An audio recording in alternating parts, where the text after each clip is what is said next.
Okay, good morning, Dad. Today is Wednesday, October 16th, and I want to start this off by talking about the highly anticipated Israeli retaliation towards Iran's ballistic missile strike. So it's been over 2 weeks. The whole world is sitting on pins and needles. I know I am. Something seems to be amiss. Something's going on. What's your opinion of what's happening right now with this retaliation? Well, yeah, first of all, I could repeat what I said earlier, and I think that Israel is discovering, well, I should say more specifically, the government of Israel, Netanyahu and his cabinet, are finding that this is not as easy as they maybe had anticipated. You know, we've discussed many times about the weaknesses of Israel's air defense system. You know, it's not at all invincible, and that was clearly demonstrated by the recent retaliation by Iran. And then also they just don't have the missile arsenal that Iran does have. So in any, let's say missile war or air war between Iran and Israel, I think Iran really has the upper hand. It's, definitely no question about it without the participation of the U.S. Again, Israel has very limited air refueling capacity, and they need that because Iran is a great distance away. They don't have the missiles, not in the quantities they need to just conduct a missile war. They have to actually, from their own soil, they have to fly up to the border or, into the airspace of Iran and fire air-to-surface missiles from their aircraft. And then those aircraft have to return, and they need to be refueled. So it's a very costly and dangerous operation that would require the participation of the U.S. Now, I'm sure that the IDF understood this, but we've said that often the civilians don't want to hear these things and tend to sometimes say, they've heard warnings before from the military people, and then, they ignore them and things go fine. So they just decide, they're just a bunch of wusses there.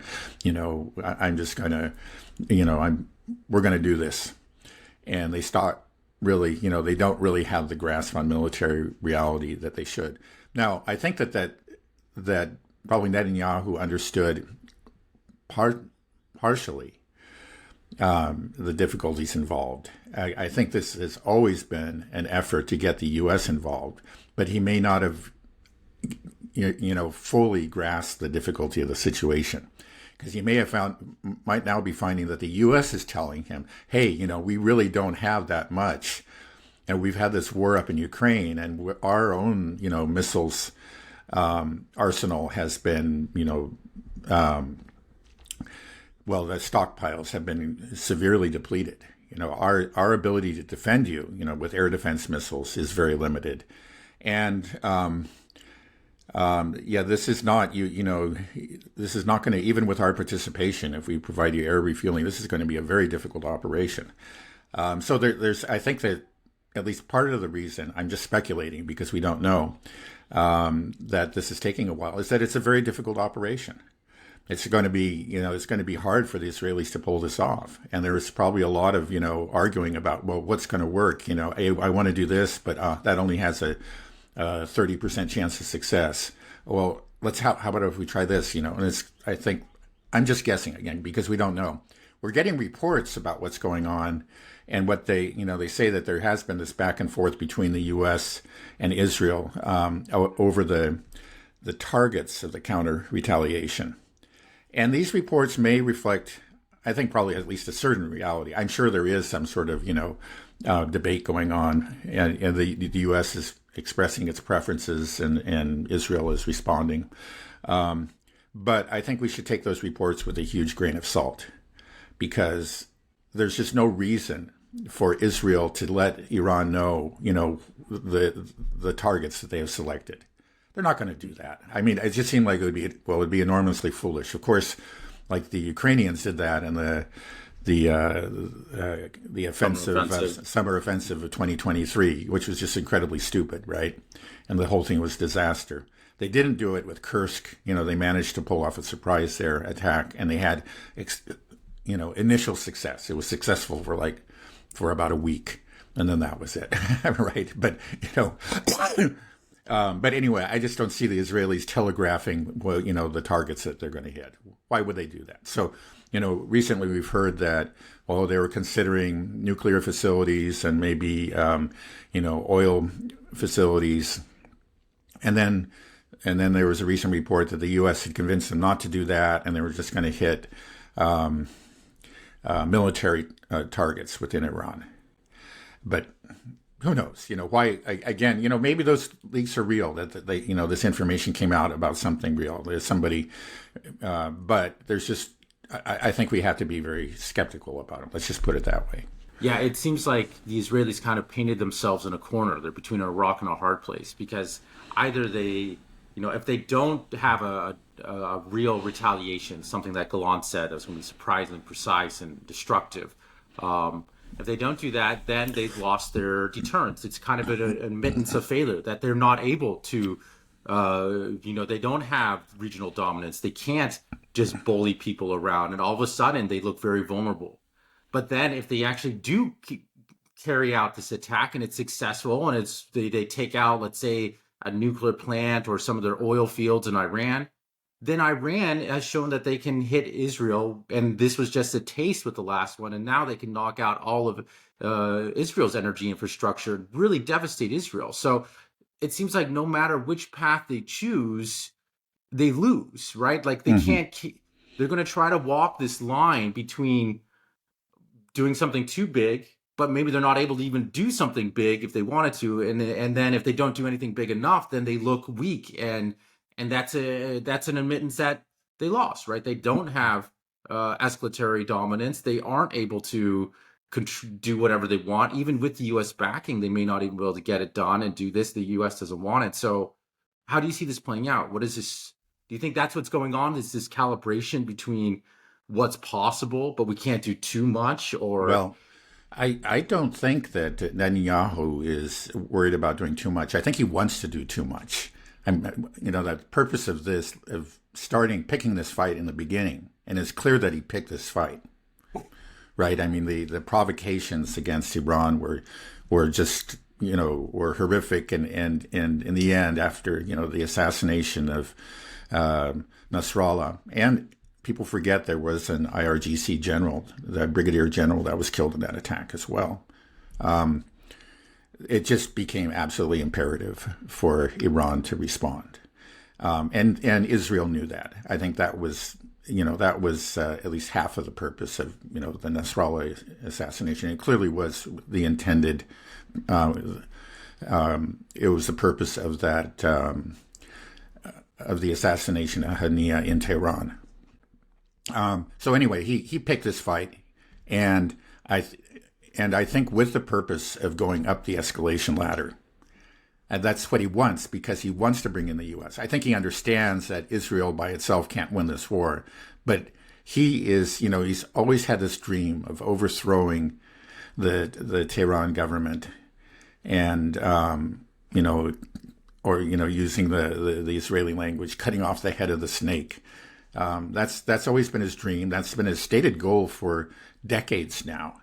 And I think he's seeing his only chance. He's always known that Israel is not capable of doing it on its own. But if we can bring in the U.S., so if we go up this escalation ladder and Iran does some real damage to Israel, I mean, just like, takes out an oil terminal and a nuclear power plant or something that, Israel is a small country, much smaller than Iran, and they don't have to take out too many facilities to cause real damage to the civilian and military infrastructure of Israel. If he does that, there's going to be all kinds of cries. We see like what recently Hezbollah had a successful drone attack on a military facility south of Haifa.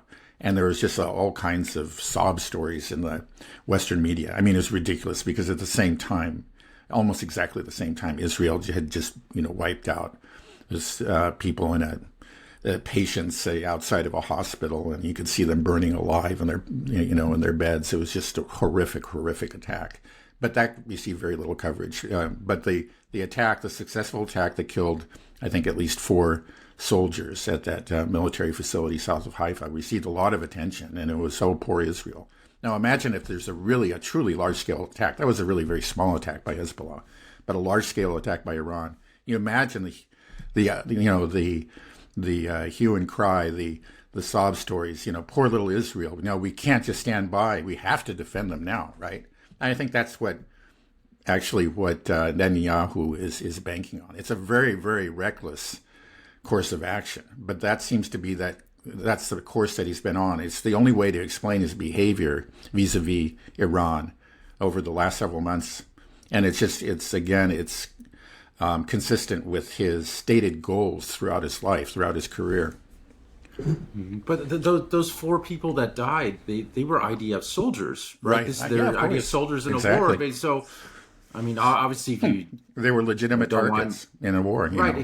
Exactly, they were legitimate targets. So how can they make that, get that sob story and sympathy when, like you said, they're burning patients alive in Gaza, and right? I just saw videos. It's always been true. Awful footage. I know, but it's always been true. I mean, I've followed this conflict since the 1980s, the Palestine-Israel conflict, and it's always been true. It's just that Israeli victims have a human face; they're real people, and when one of them gets killed in this conflict with Palestinians, even if it's just a soldier, who actually is a legitimate target if he's part of the occupying force in the West Bank or Gaza. His picture appears in the newspaper. Back then, we're talking about newspapers. And then there's maybe his mother is interviewed and she's sobbing, and he's a real person, and it's true. I think again he is a legitimate target if he was an occupation soldier, but it's a tragedy for that family. I don't think we should disregard it. So it's not wrong to have this story, but for every, before the Gaza conflict, I think the ratio is generally like for every Israeli killed, and a lot of them were soldiers, 12 Palestinians would be killed. And those 12 Palestinians, they just were never, it was extremely rare that they were real people, that there was any attempt to cover them as real people, to show pictures of them, talk about their lives, anything like that. Just almost never happens. So that's just been one group is real. They're human beings. The others are just, are terrorists. Or, you have to say they're, even though, until recently, certainly, and even now mainstream media doesn't use the language of subhumans or whatever that the extremists within Israel, and increasing a large portion of Israeli society uses. They actually treated them as subhumans. It's not real people with real lives. So this is just a continuation of that practice. This most recent attack on the military facility south of Haifa. Yeah, it just seems so reckless. So you think that Netanyahu maybe is secretly happy when these soldiers are killed, or if some civilians die, because he can use this as an excuse to he needs to feel his propaganda machine, his political influence, and that's what he wants. And so he actually wants Iran to kill some Israeli citizens. No, I don't think there's any question about that. I think that's, just to give you an example, after 9/11, he was caught on tape. I think, he said it openly, Netanyahu did, that this was good for Israel. How do we support this guy? He's a monster, right? I mean, how do the Israelis support him? Well, we do. And, it's just with the, and our major politicians and mainstream media are completely complicit in this. They know a lot of the things that he said, and certainly, that his close allies have said over the years, and they suppress it, or, maybe occasionally appears on a back page or whatever, but they don't let it become part of the narrative, a part of who he is. So he's on tape. There's like a recording or some kind of transcript of him saying that 9/11 was good for Israel. That he was. I'd have to dig it up, but it was commented. Again, I don't think some things briefly made it into the mainstream, like the dancing Israelis, right? And then even in Fox News, and then it was taken down. That may have made it in, but it's been forgotten. It's been memory hold. I mean, I don't think it would be very hard to find if anybody wants to go looking for that.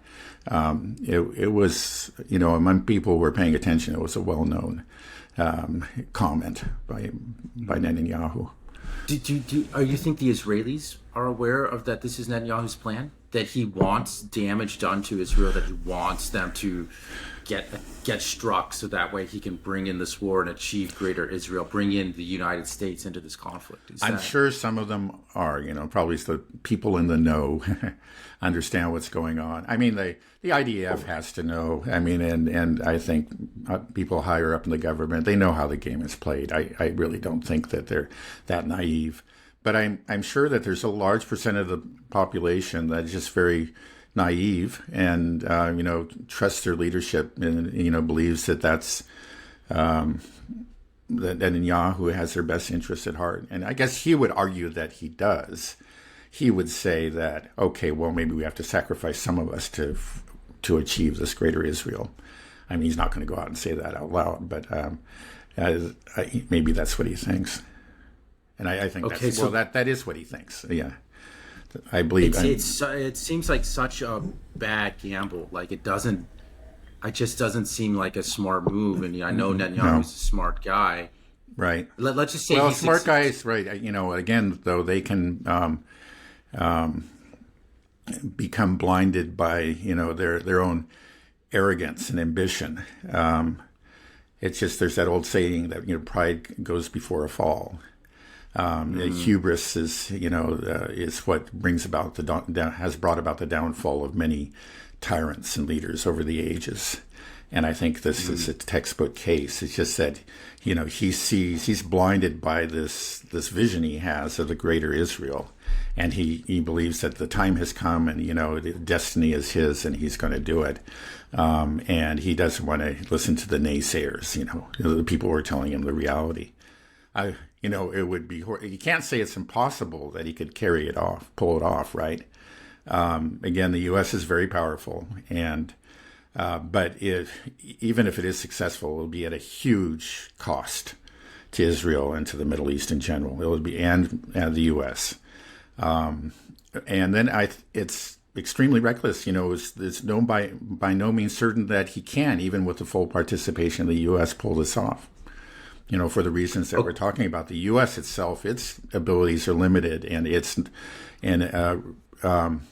Ukraine war has sucked up a lot of its resources, and it's just not positioned for any a war of any duration in the Middle East. We keep on talking about that, but whenever I post a video out, a clip about that, it seems like half the American population just thinks that's heresy to even question that there's somehow limitations on the U.S. military might, that our munitions are being depleted and that we don't have the capability for a long-term war. It just doesn't get through to people. No, people have trouble believing it. And I think probably, our politicians, they have trouble believing it, though I think they're being told, by the Pentagon that, you can't do this.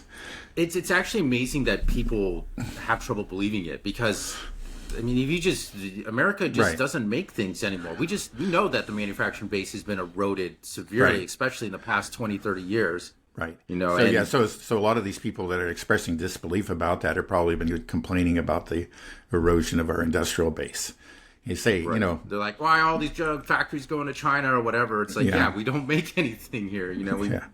Whether it's, and then people have, there has been awareness of the corruption in the procurement process and how things are greatly overcharged.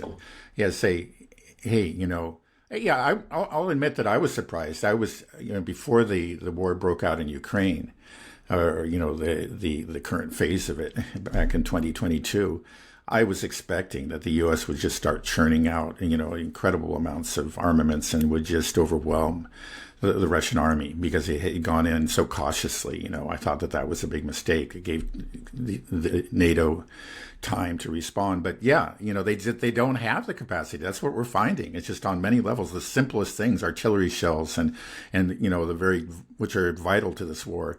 and air defense interceptors. They have them in very limited quantities, and they just can't produce them rapidly. We mentioned recently there was a ship fired air defense missile that was used to defend Israel, apparently unsuccessfully during the most recent attack by Iran, and they fired all 12 that they had, and that's how much they make in a year, of these SM-3s. And now, Right. we're talking about the THAADs, and their quantities are extremely limited too. And that's just Right. another example. Yeah. One example after another. I mean, you're just used to thinking we number one, and pounding your chest, but this is the reality. And actually, it's coming through the Pentagon is saying this discreetly.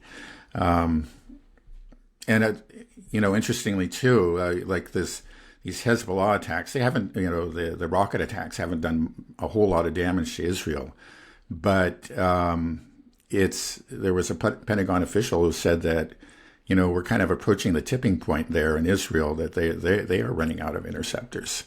There's a limit to what they have.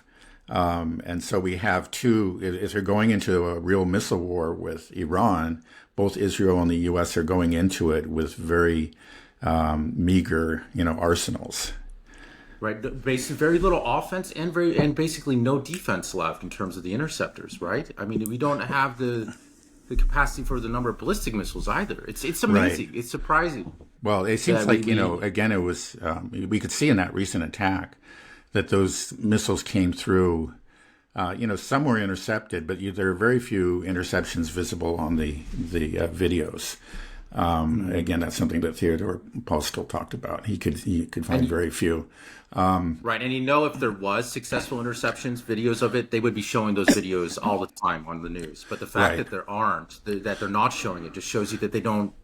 didn't happen. I think right. Somebody It would have seems like taken a video that showed Yeah, success. everybody was celebrating after the April, let's say, the April attack. It was really more of a demonstration that Iran carried out, because they used old drones and slow moving cruise missiles, and virtually all of those were shot down. But it was Iran knew that, and at the very end they used some of their missiles, their advanced missiles, and apparently not the most advanced, but they used some of the more advanced ones, and those got through.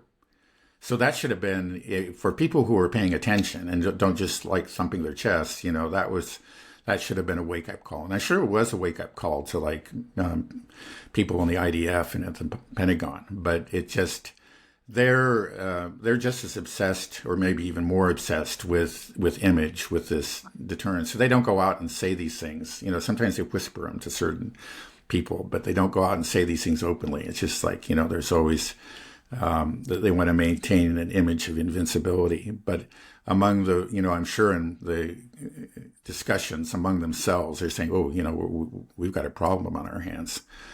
And that's Right, what's but happening right now, I'm sure, is we got a big problem on our hands. Okay, so you think the wake-up call is finally working? Because how many wake-up calls do you need? The first one clearly didn't work, the demonstration. The second one was a major wake-up call. Yeah, certainly should be. But again, it's like what I'm... but we have this guy again, Netanyahu, that is just hell-bent on having an all-out war in the Middle East. So, like we say, if even if he understands that he's going to lose this air war, he's willing to do it because he's betting, and probably correctly, that the U.S. will come in on his side if he loses in a significant way. He doesn't want to lose so much, that Israel is severely damaged and can't recover or anything. But I think, he would love for there to be significant civilian casualties, or some real harm to Israel, harm that he could recover from, but could serve as an excuse for bringing in the U.S. Mm-hmm. Okay, so there's two scenarios that we can play out here. One, they carry off a successful attack that triggers a retaliation. The other is they don't carry out an attack, or they carry out something that's so minor that Iran is just like, we don't care. You guys are nothing to us. Okay, so let's play those two out. So the first one, let's say Netanyahu gets his dream, and they somehow hit a big oil refinery or a nuclear facility in Iran, and Iran now retaliates, launches a big, large attack. We know that there's a small amount of interceptors. What the THAAD there, I think they brought that in there with 50 rockets, interceptor rockets, I believe, 50 or 48, and you got to fire two for each. So okay, Yeah. maybe if you're I'm not lucky, you can sure. I shoot know it's down. true with the Patriot. I'm not sure if that's true for the THAAD. But it also should be pointed out in the case of the THAAD, those missiles are even more expensive than the $4 million Patriot interceptors. Okay, Right. so these are 12.6 million a piece. So even if you only fire one, this is twelve Oh point my six million goodness. dollars, right? And Okay, I'm so not sure, but maybe they can produce. The U.S. can produce like from 50 to 100 of these in a year. we had a listener comment that said that they can only produce 15, but I don't know if anybody really knows 15 a year. I've About heard, kind of actually third hand that it's 50, but I'm not sure. I mean, but it would be. I I would not be surprised at all. I mean, because like for the Patriot, which is a much more widespread system, much more widely used system, the current U.S. production, and this is something that I've seen confirmed several times, right, is 550 a year, and they right. were aiming to boost that to 650 a year, and I think they've actually found they've had trouble doing that. So, so if it's only, I don't know, 15 or 50 or 100, maybe, it's going to be very limited. Right. At the end of the day, it doesn't matter if they If even it costs intercept. $12.6 million to make one, that gives you an idea of the complexity. And so Right. it's just they're not going to be able to churn this out. There's no conveyor belt somebody where the THAAD missile interceptors are falling off at the other end or being loaded onto a truck. It probably sounds like it takes roughly a week to make one. Okay. Well. Okay. So we're at this tipping point. It seems like that's leaking through. That we don't have enough air defense to send to Ukraine. We've just kind of given up there. Patriots are basically depleted. Patriot interceptors are essentially depleted. We talked about the SM-3. We've only made 12 a year. We fired all 12, and from what I heard, they didn't have a confirmed hit out of this 12. So even if they're using their interceptors, there's no guarantee that they're actually hitting their target. So it's clear that Iran can break through. The THAAD's not going to make a difference. It clearly can't. There's just not enough Right. interceptors. Even if it had a 100% success Right. rate, I it's think not also going to make a difference. Yeah, I think Larry Johnson made a good point too. It's just that Israel has their air defense system is carefully integrated. They have a limited space, so that's one thing they can do is they can cover their entire territory, with interlocking, crisscrossing air defense system. They have the Arrow 1, the Arrow 2, the David Sling, and the Iron Dome, and these all work together. Now, the THAAD is not part of it, and they've had Patriots there for a while, so I'm sure that they're integrated to some degree too. But the THAAD has never been a part of their system. And you just move it and you stick it in somewhere. It's not going to be integrated with the other systems. So that it doesn't mean that it can't do anything, but it actually limits the effectiveness of it. And so I think that's the problem again that the Ukrainians have had. They started off actually with a very good system left over from the Soviet years, the S-300. It was something that was just covered the entire territory. They had, positioned, each launcher is, properly positioned to cover a certain territory, with a minimal overlap with other systems. And so they were able to cover, much of the territory of Ukraine. And that made it very difficult, in the early months of the war, especially, the first year for Russia to conduct air operations. They still have to be cautious.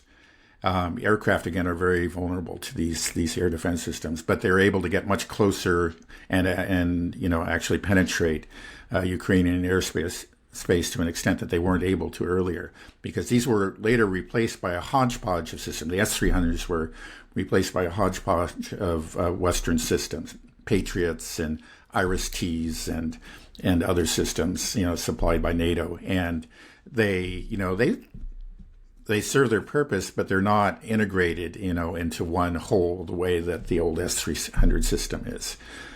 And so anyway, that's again, it's a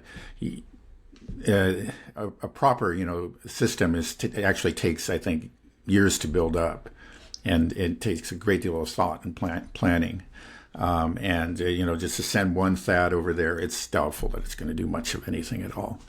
It may bring Right. down a couple of missiles, but that's it. So it seems like rather a huge waste of resources. But it may be, there are different theories on why it's being done. And one of them is that it's a tripwire. That actually the Israelis want to see it there, and maybe some Americans, their allies, the neocons within the U.S. Military want to see it there because they understand that if that's hit, because there are 100 American military personnel, it's a very complex system, and they got to have the operators for it.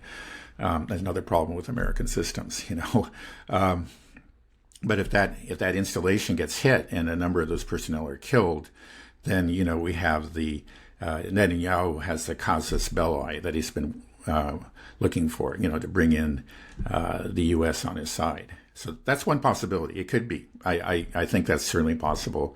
I think Larry Johnson suggests that maybe actually it's sort of the opposite, and by having the U.S. personnel there, they know the Iranians, because the Iranians don't want to give Netanyahu this excuse. We'll be careful to avoid that particular area. So like if they put it on an air base, Iranians may just avoid that air base. That's another possibility. Okay, so let's war game it a little bit. So let's say Israel carries out a successful attack, Iran launches retaliation. It seems like the air defenses are insufficient to repel them. They were insufficient the last time. There's no reason to think that all of a sudden they're going to knock them all out of the air this time, especially Iran has promised something much more severe, that this was just but a taste of what they're capable of. So then they knock out all these, whatever it is, energy infrastructure in Israel. And then what? Do you think then Netanyahu just gets on the pulpit and just convinces the U.S. to go to war with Iran? He's going to try. Is that the game I think plan? there's no question about it. And that'll be a moment of truth. So far the U.S. has just gone along with everything, basically, that Israel has done. But it just may be. We just hope there are realists, especially within the military, who understand the limitations of U.S. military power, that we can just hope could win the day and just say, hey, we can't do this. This is going to look really bad. You may be speaking to Biden, who's still president at the time. Or maybe you don't speak to Biden. Maybe you go talk to Jake Sullivan Blinken or something. or whatever. Yeah, Blinken. You say, look, if we actually cannot beat them at this war, or if we, it will be extremely costly. There's going to be a huge cost in terms of, American military equipment. We could lose some ships. The Gulf of Hormuz will probably be closed. There's going to be huge economic consequences if we go down this path. And maybe our civilian leadership will say, okay, we just can't do it. It's going to, the pro-Israel crowd is going to come at us, tooth and nail. They're going to cut off my funding, but we just can't do it. We just hope that there's some sort of realism, hope against hope. It's not impossible. Even, the most ideologically crazed people generally have some kind of grasp on reality, and it just may be at some point they pull back. I mean, it happened like with Mao at various times during the Cultural Revolution. He took things really far, but then there are certain points when you realize, oh, okay, I actually can't do that. That could bring down the whole government, or this could cause nuclear war and whatever, and he would pull back. So that's what we hope for. It's just that maybe this really is the wake-up call, that finally woke up the U.S. government to the reality, and just they finally said no. Finally, they will say no to Israel. That's right. That's what we can hope. That's one possibility. But the other, is that Netanyahu gets up there and makes his impassioned speech to save Israel, and those pro-Israel forces we know how powerful they are in the U.S., and they just overwhelm the realists, and we just go in and we have a huge, the U.S. becomes involved in a real war with Iran, and it's terrible for Iran. Don't pretend that Iran won't suffer; they'll suffer the most. But it won't be they won't be able to really defeat them, and I think it's highly unlikely that they'll overthrow the government. The the Iranian people, I think by and large, are going to rally around the flag, and they've shown that they fought a horrible war with Iraq, years ago and suffered greatly, and they've I think they know that they're being attacked. I think everybody understands in Iran. It's like the pro-Western factions. They exist there, but they become weaker, especially as a result of Israeli and U.S. behavior since after October 7th. And they will understand who the aggressors are, and they'll fight back, and they won't give up. And they've been preparing for this kind of war for many years, because the U.S. and Israel have been threatening Iran for roughly 20 years, ever As long since as I can remember. Yeah, right. I think it Right. probably. I know it goes back even further, but especially since the 9/11. Of course, Iran had nothing to do with that, but at that time, they were put on the target list. Iraq was at the top. We went after them, and then the same people, the neocons, wanted to go after Iran, and they've been pushing for it ever since. And Netanyahu has been demanding it for a long time. Okay, well, let's just dive a little deeper. So now, Israel Iran retaliates against Israel again if they pull off a successful attack in Iran. Now we have two options, right? That maybe the United States has a sense of realism and pulls back. But if they don't, and Netanyahu gets his way and the U.S. commits, then we have all of our military bases that are in the Middle East will get wiped out, right? They're sitting ducks. They're Right. just, the Iraqi militias could probably take care of themselves. And if not, the Iranians can just shoot ballistic missiles, and we know that they can't defend themselves. Some of them don't even have air defense. So airfields, all that stuff, your launch pads in the Middle East are gone, right? Like where would you even lead an attack from if the U.S. wants to? Because it's not like in Europe where you can just kind of pile things up on the border of Russia. Here, around Iran, there's nothing. Nobody's going to let you establish any type of logistics base, any airfields around there. The Saudis aren't going to allow that. The Qataris are. The Jordanians won't. They know that they don't want. They've already said publicly that we're not letting you Right. use our airspace to carry these attacks. So Right. We'll then see if what they you hold have on the that. option. Okay, right. I mean, it's possible that some of these, are in the end will succumb to U.S. pressure. Some of these Gulf states, like I guess, Qatar has very, very close relations with the U.S. Right. But as it's time goes let's say on, it's doubtful, though. They've already. It used to be that they were solidly in the U.S. camp, and that's just no longer true. That's part of how this is the new Middle East. And Right. I'm sure the Israelis and the Americans are discovering it. They used to be able to count on these people, and they can't. Maybe they'll be able to pull some of them back to their side over the course of a war, but they can't count on it. Let's just put it that way. I doubt it. It's just going to be so unpopular. I feel like that, and just the momentum is moving away from against Israel and the United States. People are wanting to distance themselves, and they realize that they have the ability to say no and to stand up to the U.S. largely because of what's happened in Ukraine and Russia and in Iran itself. People are moving towards this new central axis of resistance and this new power center that's originating over there in the region, especially in Russia. So I think that the U.S., even if it wanted to, it would have a very tough time, launching an attack against Iran. I mean, if you want to use your aircraft carriers or whatever, those are going to get shot out. We're talking about naval vessels are really just big sitting floating ducks on the ocean, and that can be targeted with these ballistic missiles or cruise missiles, hypersonic missiles, drones, Right. whatever. Mm-hmm. We've seen the Houthis cause problems just with their, ragtag bunch of GDP per capita of like $200. They're able to do damage. Right. So I just, if we do go down that route, I think it's just not going to play out the way people think it's going to play out. Right. We may find that we're not even able to do it. Those bases are gone. Our ships can't get close enough. Nobody in the region is allied with us now and will allow us to use their airspace or facilities or whatever as a launching pad for any type of attack against Iran. Israel will just get pummeled, right? And the United States pull out. I just don't see how we could even wage a war against Iran. Is there Yeah. something I'm missing? Is there some Yeah. Well, capabilities that I I need think to? you're probably right. Again, you never know what's going to happen until the war begins. We've had surprises in the Lebanon war, and I think everybody was surprised by the vulnerability of the Hezbollah leadership and the ability of Israel to take them out.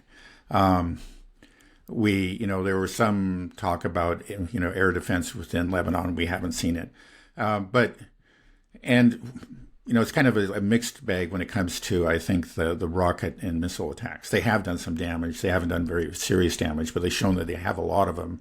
We don't know, how much more they have, and what they're if they have some more advanced models that they're holding in reserve. They probably are. Um, you know, and then let's say on the land battle, though, seems to be going, as far as I can tell, very well for Hezbollah and very poorly for the IDF, which is what we predicted. But anyway, there are always surprises in war, and there could be, again, the Americans and the Israelis might have some trick up their sleeves that we just can't foresee. So I don't think you ever want to be just real confident about how things are going to turn out. Iran is a big country. It's prepared for this war. It has, some impressive technology. But the U.S., even though it has been weakened by the Ukraine war, is a major power with a very, with the world's most powerful air force. I think, that's what everybody claims, and it seems like even the pro-Russian people admit this. They can do a lot of damage, but as you point out, it's clear that the U.S. can suffer a lot of damage too. I mean, they could end up just devastating. I mean, the U.S. could end up devastating Iran. Could do a lot of damage to its civilian and military infrastructure, I'm sure. But they wouldn't be able to wipe it out. Iran, again, is a very big country that's prepared for this. They have a lot of facilities underground. And in the course of doing this, I think there's no question that the U.S. is going to suffer a lot of damage. Like you say, their various military bases in Syria and in Iraq are sitting ducks, and Iran already demonstrated that after the assassination of Soleimani. They hit him with tremendous precision. I think everybody admits that. So they can they were careful not to kill anybody, but they demonstrated that they can hit where they want on those bases. So they could really take those out, do a lot of damage, and then the ships. Right. Their ships in modern warfare are just very vulnerable. And I think there's no question that they could sink some of our ships, and that would be a huge blow to U.S. prestige. I mean, so I think that's one reason right there the Pentagon does not want to get involved in this in any significant extent. And they just may start screaming. If the civilian leadership, the Biden administration, tries to push them, into war, I think they, at the behest of Netanyahu, they might at the same. We just can't do this. This is going to be the end of, American military hegemony. We can't do it. Sorry, guys. And that's what I'm hoping. That's just what I'm hoping because. Again, they are vulnerable there, and I think they understand that. This is not like attacking Iraq, or you've seen the problems they've had with Yemen. You brought that up, and I mean, Yemen is just like 0.1% of Iran. I mean, they've done a lot of. They've actually made the U.S. Navy appear completely impotent. They just haven't been able to achieve anything there against Yemen, and. And then there's always the kind of the nuclear, figuratively speaking, in quotes, the nuclear option that not Israel, but Iran can always exercise, and that is to cut off the Gulf of Hormuz and go after other oil facilities in the region and just cause economic mayhem. I think they would be very reluctant to do that because it hurts them too. But if it becomes existential, they always can do that. Right. I mean, gas will go up to $10-20 a gallon here in the U.S. You're going to have... Yeah, it's going to be very unpopular we'll have at that point. throughout the West. Right. Right. Yeah, and you said, the U.S. military might really relies on their Air Force. That's kind of what projected our dominance, that we were able to have complete air superiority whenever we go into any of these, previous Middle East wars, going to Iraq or Afghanistan, the first Persian Gulf War, all this. We just fly our fighter jets over and, everyone's like, yeah, America, and we drop bombs and do things and come out unscathed. But we can't do that here. And we're saying like, what if they, if we do, then our airfields can get hit. Like, so if we don't have that air dominance anymore, and the fact that Iran has S-400s, it's just a completely different game. We haven't been in this before, and from what I gather, it just doesn't seem like we can do it. We would lose. I know that sounds crazy to say, that like the idea that the U.S. will lose to Iran, but there's just been so much hype about the U.S. for so long about how great we are, and there's just this tendency to kind of view everybody that is not part of the collective West, as third world, and they're just barbarians or whatever, to dehumanize them, and they have that impression of Iran without realizing that how well Iran is developed and its relationship with China and Russia and their technologies. It's a very advanced place. You see pictures of their metro system. I'm like, man, New York could never get a metro like Tehran has, because it's built by the Chinese, and I just think people don't realize that, and it's just this hubris. I think a lot of it is just kind of just built-in racism in a way that just assume that all these people that are not white or Caucasian. I often hear it. Well, you could say it's a kind of racism, and people say, well, it's directed against brown people. Well, first of all, Iranians aren't particularly brown, but they're brownish, But anyway, that's doesn't matter. Yeah, it doesn't matter. But it's the same when it comes to Russia. The thing is, like, people will say that to explain U.S. behavior, Western behavior vis-a-vis these other countries, it's racism, against the black and brown people of the earth. And maybe to some extent it is, but I don't see, if anything, like the levels of vitriol and denigration, against Russia and Serbia were higher and are higher. I mean, it's just like, it's the same thing when they talk about Russia. They're just a bunch of savages. They're dependent on, it gets really crazy. Like they're dependent on missiles from North Korea and from Iran. It's just like, and they fight with shovels and whatever, and they just use human wave taxes. It's all utter nonsense, but it's never ending. I mean, there's just, there's, even now, after the failure of course, the summer offensive of last year, and just the Russian advances, and also the failure of the Kursk offensive, it's becoming clear to everybody that was a total bust, and that the Russians have the upper hand. They still denigrate the Russians. They still try to just put it down to, well, they're just barbarians and they don't care about human life, and they just throw it's so I wouldn't say that it's racism. I know I hear people say that, and maybe there's an element of that sometimes, but I think it's just, it's just this supremacist. It's a Western supremacist way of thinking. It's regardless of race. That it's just, especially American. It's just like, and Israel. It takes on a really ugly form in Israel, but that's something else.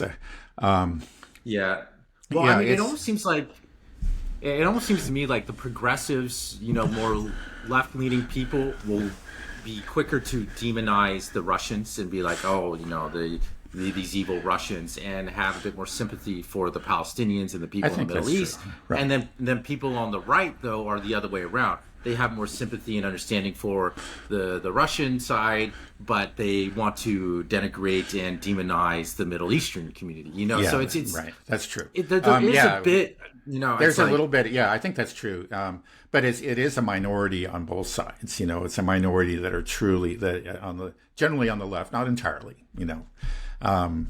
That is sympathetic to the Palestinians to some significant degree, and then it's a minority on the right that's sympathetic to the Russians to some degree.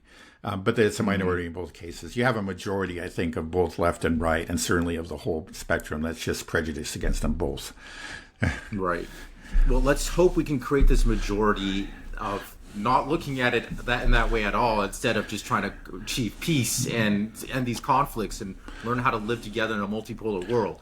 Like, that's what we really need to push forward. So I think that is gaining a bit of traction. The people seeing it through that lens, and not of this any kind of racial lens, political lens, left right, instead of just like let's let's just stop killing each other and get along, engage in trade. I just, Yeah, let's I let's hope. okay, let's let go of the hegemonic dream. That's what I say, the supremacist dream. Okay, hey, we're a great country. Yeah, but there are other great countries out there. Let's just get along with them. Right. And if we can be rivals during the Olympics and football matches and things like that. That's fine. Or see who's number one, and let's see who can be number one in education or producing. Let's have that type of rivalry. Not just this insanity that we have to be number one. We have to beat anybody in submission, even when it's clear that maybe we even doesn't seem like we can even do that, even if we wanted to, and we still want to go down that path. It's scary.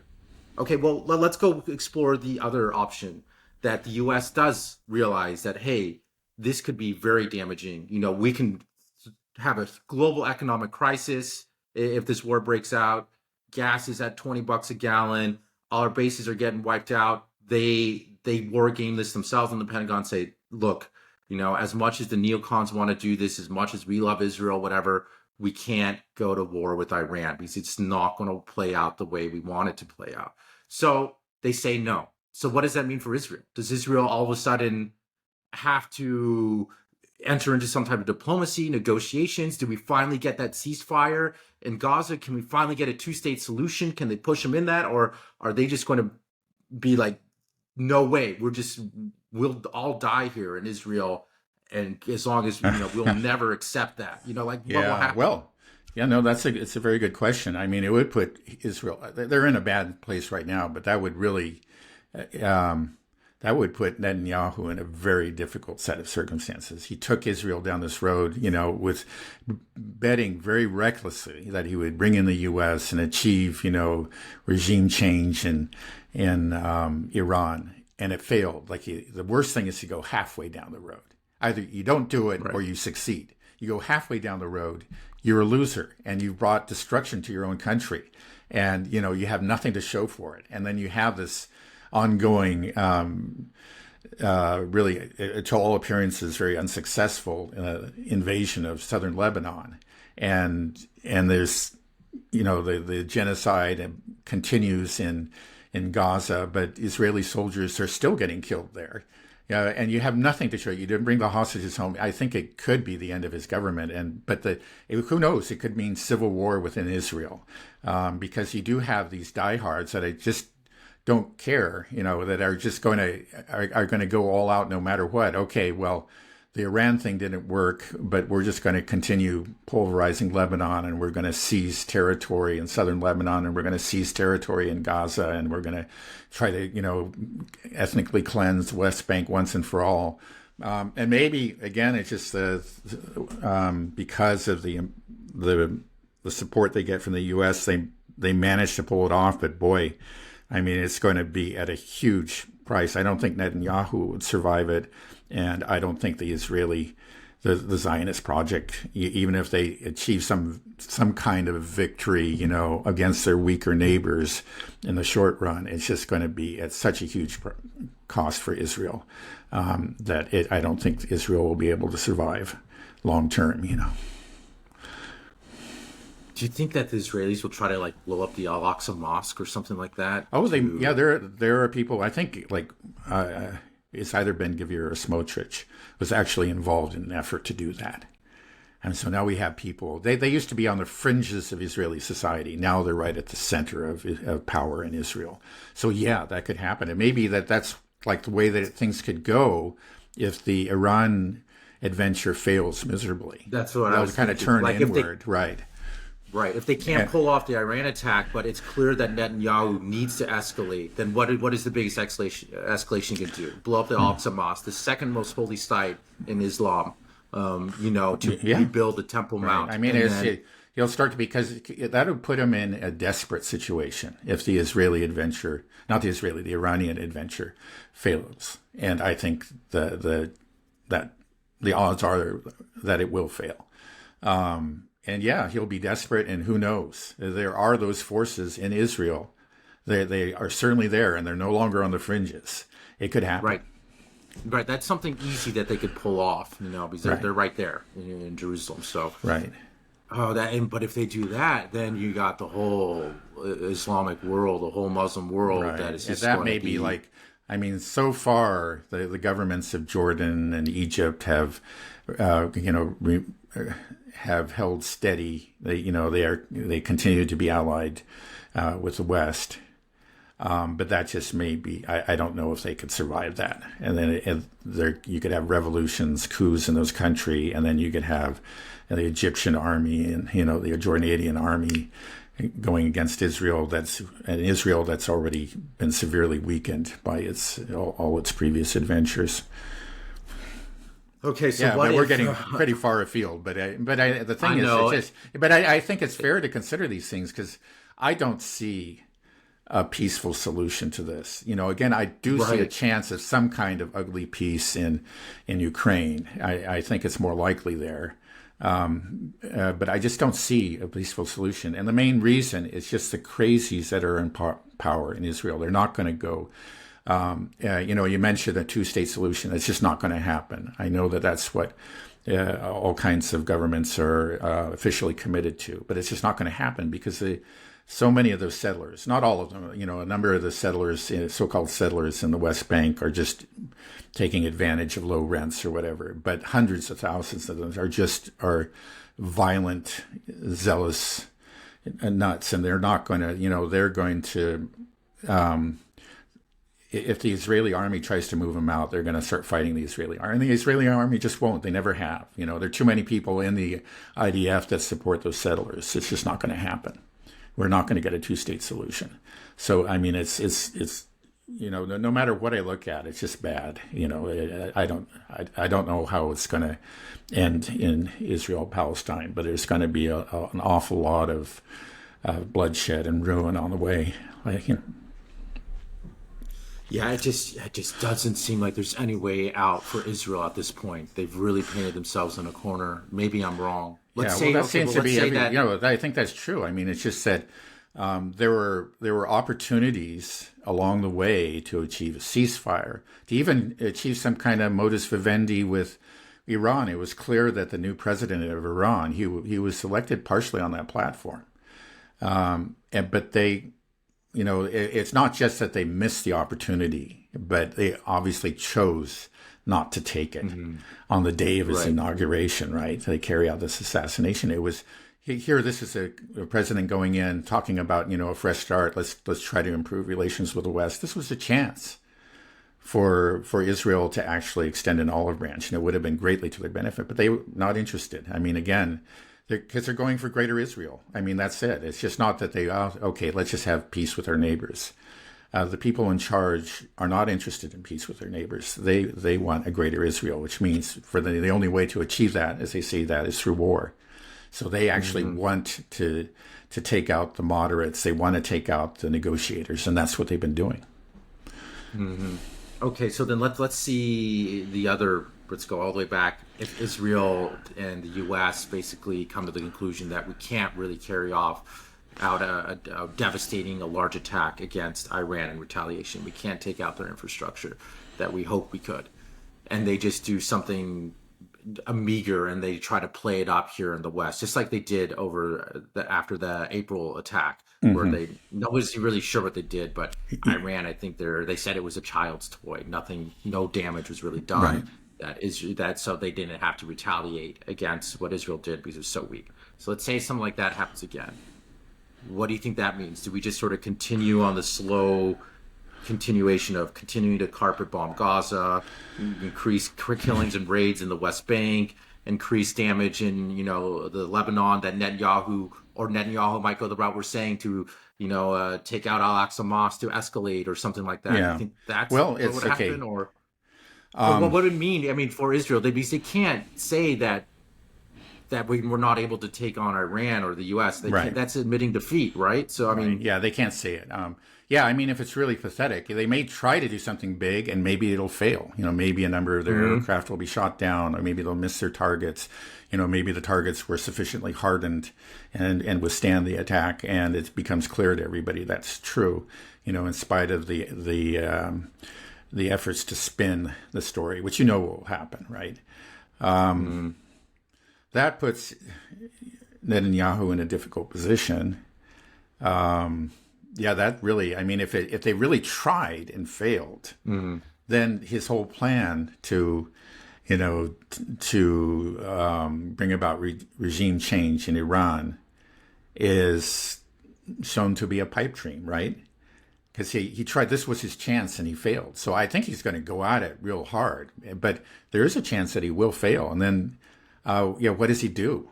I mean, he could go back to provoking Iran again, but he's shown that he can't really respond to their attacks, and Iran may do even more damage. So, again, maybe the attack will be somewhat successful and do real damage, but there is that chance that it'll just be kind of what they call a wet squib, just it's just a dud, yeah. And then he's going to have to give up on the Iran plan, and that puts him in a tough position. Now he's taken on both Hezbollah and Hamas at the same time. He just may continue with those and just have to set aside the dream of overthrowing Iran, and then, like you say, maybe do some provocation within Israel, like blowing up the Al-Aqsa mosque. That I really don't think at the present time he wants to do. He wants to have the peaceful relations with Jordan and Egypt. That's part of the reason that Israel can behave with impunity in Gaza and Hezbollah. And if he loses that, then he really is in trouble. I mean, so he's in a very difficult position. I mean, again, he's made this very reckless bet on Iran, and if it fails, to the extent that Iran doesn't even feel the need to retaliate, well, yeah, if they don't even feel the need to retaliate, though, Israel will be seen as a paper tiger, and that's something that Israel, I don't think they themselves can accept. But what can they do about it? I mean, right. And this is even with the assistance of the United States we're talking about. And then if the U.S. sees that, like maybe they coordinate this elaborate plan and it fails, the Russian EW scrambles their systems and the missiles fall off target, some fighter jets get shot down, then that's proof to the United States that, like, oh, well, we actually don't have the capability to go against Iran either at this stage. Yeah, right. Maybe I think they always could, but the question is the cost. I mean, they say, hey, the cost is too high. We just can't. We have to keep out of this. Right. Okay. I know I said last episode that we would try to talk about BRICS, but this has been on my mind a lot more, and I feel like it's just a lot more. Just playing out these scenarios is just fascinating for me, because I just can't see a way where Israel comes out ahead. But maybe we'll end with that. Is there any way that you can see Israel is successful? It comes out victorious in any way? Is there any way out? There is a chance, of course. I mean, maybe this reckless gamble will succeed. I think it's highly unlikely, but you can't say it's impossible. Maybe seems impossible. Yeah, to me. but it's not. It's not truly impossible. Again, both the Israeli and U.S. Air Forces are very powerful. This would be a very difficult operation. I think it exceeds their capabilities, but I can't say it's impossible. Maybe they achieve some sort of decapitation strike. They kill this.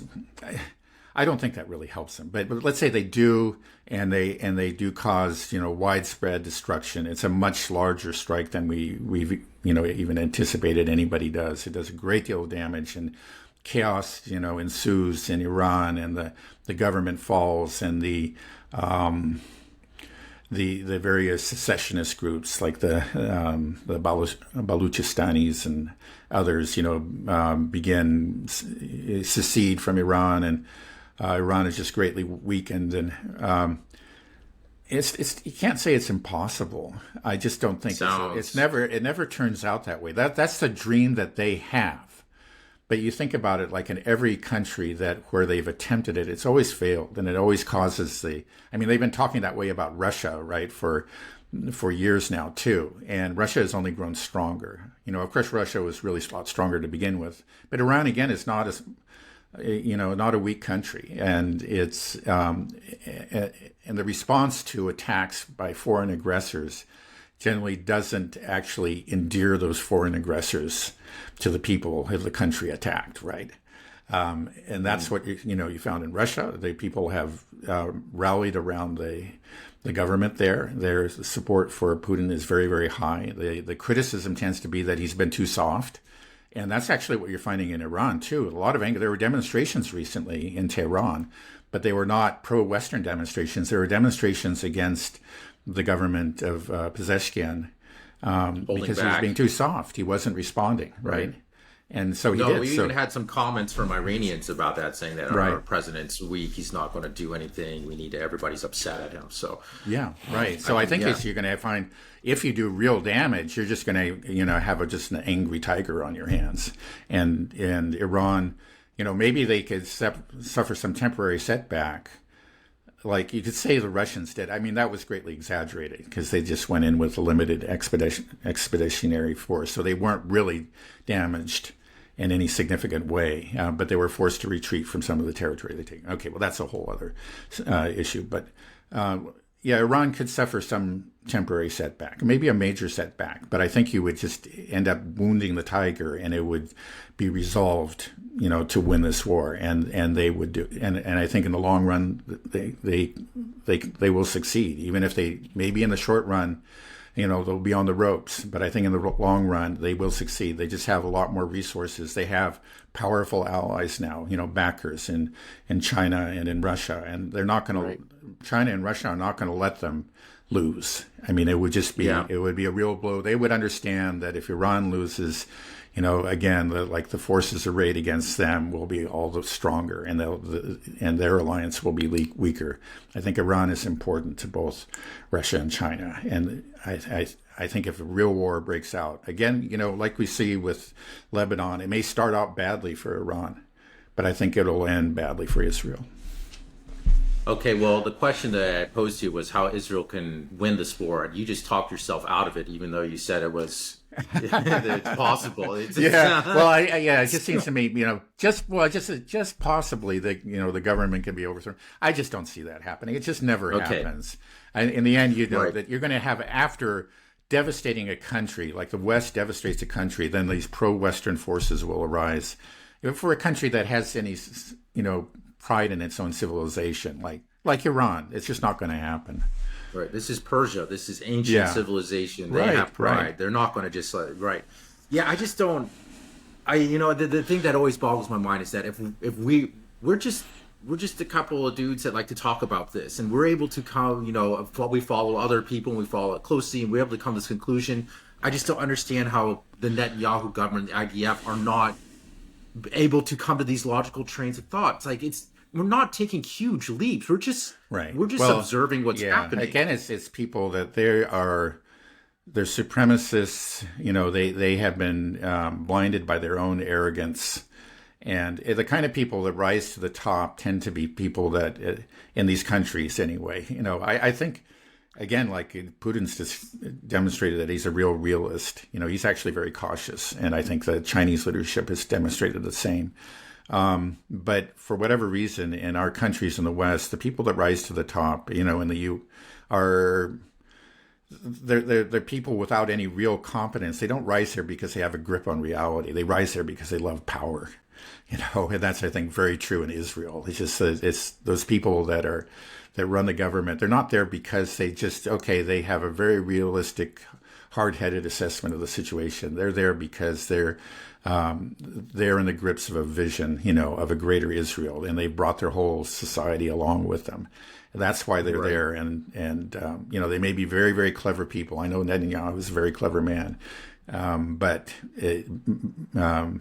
very clever men have done just incredibly stupid things because of ambition, because of hubris. And I think both of those things, those qualities, describe Netanyahu, to an extraordinary degree.